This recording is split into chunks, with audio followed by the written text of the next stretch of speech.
Hello guys, if you were 70 years old, what would you be doing? Sleeping, cooking, or hiking? Sports, I want nothing, and sports, I sleeping. Not a joke. I really want nothing and sleeping. I will write 2 reasons for why I want to do nothing. First, I'm old.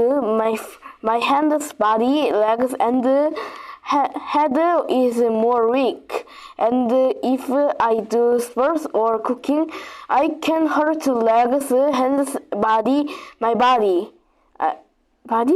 My body is already weak, and if I do nothing, I want to get hurt.